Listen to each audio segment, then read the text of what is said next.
Jdeme hned na ten typ číslo 2, který jsem říkala, že budeme sjednocovat barvy. Možná už máte nastavené nějaké brandové barvičky, takže třeba vy víte, jaké mají kódy, to znamená, že otevřete si ten manuál a vycházíte z těch kódů. Pokud ty barvičky nastaveny nemáte, ale chcete jít podle něčeho, jako třeba podle webu, kde máte použité nějaké základní barvy, tak můžete vyzkoušet i tady tuto variantu. Takže pokud nemáte kódy vašich barev od vašeho grafika nějak zpracovány, tak vy můžete si ty barvy najít třeba díky vašemu webu.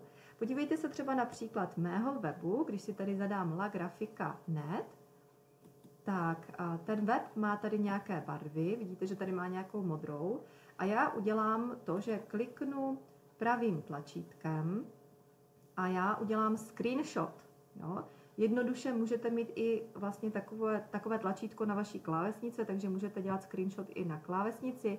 Pokud ho nemáte, tak se to udělá tady touto cestou, že prostě uděláte screenshot. Můžete si udělat samozřejmě jenom výňatek té stránky, nebo se vám vyfotí celá, já si to dám takto a dám si copy, takže kopírovat. To je to, co já potřebuji si přenést zpět do svého příspěvku, takže dám si pravým tlačítkem vložit a teď se mi tu zobrazí nebo tady ten typ plubel. Jakmile mám tedy barvičky skopírované, mám je vložené do toho svého příspěvku, tak já už teď můžu s těmi barvami pracovat. Já je vlastně můžu zjistit, jaké ty barvy jsou. Já vám ukážu, jak na to. Tak, nejdříve potřebujeme vložit jakýkoliv objekt, takže když tady v prvcích vložíme například čtverec, tak já ho budu chtít dát vlastně nějak sjednotit barevně. Tak vidíte, mě už se vlastně dal i v té barvě, ale dostaneme se k tomu tím, že označíme si tady čtverec, máme na něho kliknuto, tady se nám otevře hned nahoře vlastně meníčko, které se týká přímo tady tohoto čtverce a já budu semka upravovat barvu. Jak vidíte, když si kliknu na barvu, tak mě se rozklikne levé menu a tu se mi ukážou barvy na fotografii. Takže já už teď vidím, že tyto barvy jsem nějak použila na té fotografii. To znamená, že to budou moje základní barvy. Já si tady teď můžu udělat tedy pro jistotu takové 3 čtverečky. Dám si duplikovat. Tak. Tady si je poskládám vedle sebe a každý, když vidím, že tam mám 3 modré, protože s těmi modrými já budu teď teda hodně pracovat, tak si každý dám jinou barvou.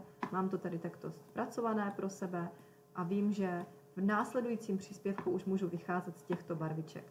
Pokud bych potřebovala znát kód této barvy a někam si ho napsat, tak vy ten kód zjistíte tím, že si na tu barvu najedete takovýmto způsobem, a nebo když ji chcete i skopírovat, tak dáte plus a ta barva se vám tady ukáže.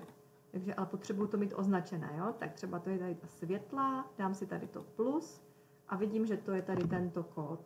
Takže já si ho označím, vložím a teď vidím, že je to tady tato barva. Stejně tak to udělám u této barvy.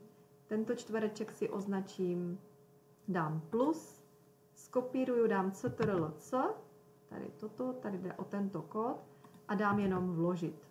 Jo, teď se mi vloží sem, tak si ho dám pod tento čtvereček a ještě si označím tento čtvereček, kliknu na něho, dám plus, zase se mi zobrazil nějaký kód, dám CTRL-C, CTRL-V a kód té barvy bude taktéž tady, dám si ho k tomu.